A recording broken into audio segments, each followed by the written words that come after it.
اور وہ آدمی جو ساری عمر اپنے باپ سے پیسے لیتا رہا ہے، جس وقت ابو کا ہاتھ ایسے ہوگا نا، میں زندہ نہیں بچوں گا کہ میرے سامنے میرے باپ کا ہاتھ پھیلا ہوا ہے۔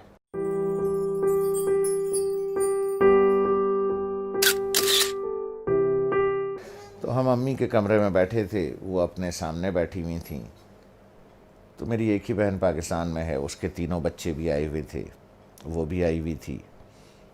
تو ادھر صوفہ رکھا تھا تو اس پہ میں بیٹھا تھا، 2 لوگوں کا صوفہ تھا، ہے وہ۔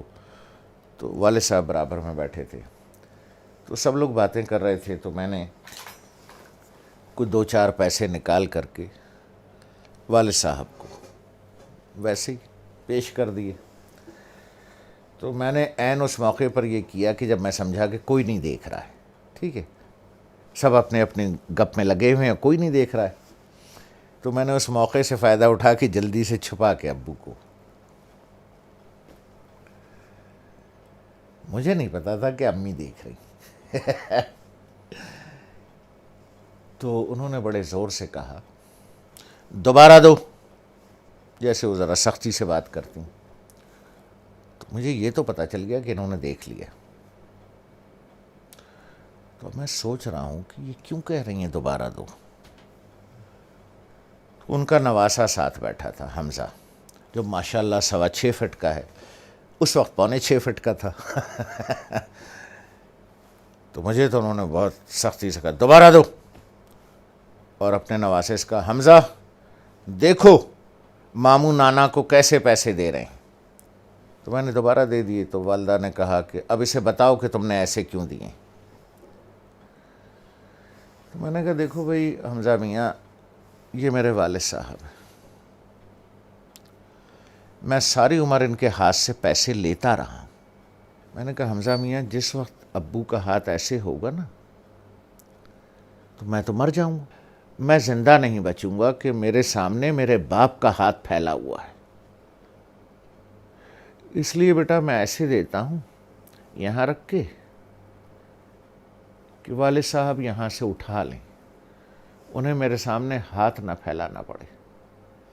جس طرح سے پرانے وقتوں میں بادشاہوں کو نظر اور نیاز دی جاتی تھی نا، یوں کر کے، اور بادشاہ اگر قبول کر لے، اٹھا لے، تو وہ نیاز قبول ہو جاتی تھی۔ جیسے آج بھی مزاروں پر ادھر ادھر پیروں کو ایسے کر کے نظر دی جاتی ہے، پیر صاحب ہاتھ لگا دیتے ہیں یا کبھی کبھی اٹھا بھی لیتے ہیں، تو سمجھیے وہ نظر اور وہ نیاز قبول ہو گئی۔ تو اس لیے میں ایسے کر کے نظر پیش کرتا ہوں، چھپا کے کہ کوئی دیکھ نہ لے کہ باپ ہاتھ پھیلا رہا ہے۔ نہیں نہیں نہیں، باپ نظر قبول کر رہا ہے، اس نے ہاتھ لگا دیا تو قبول ہو گیا۔ اب وہ حدیث مبارک کا مفہوم ذہن میں لائیں، جب سرکار رحمت اللہ عالمین صلی اللہ علیہ وسلم نے بیٹے کا گریبان پکڑ کے کہا کہ تو اور تیرے پاس جو کچھ ہے تیرے باپ کا۔ لوگ بھاگتے ہیں، میں آخری بات کروں، لوگ بھاگتے ہیں وہ فلانے پیر صاحب سے دعا کرا لیں، ہیں جی، وہ فلانے مزار پہ دعا کر لیں، وہ پیر صاحب کا جھوٹا پانی پی لیں، ہیں جی، وہ پیر صاحب کی جوتیاں اٹھا لیں، بخشے جائیں گے، ثواب ملے گا۔ ارے یار، 2 عدد پیر تمہارے گھر میں بیٹھے ہیں،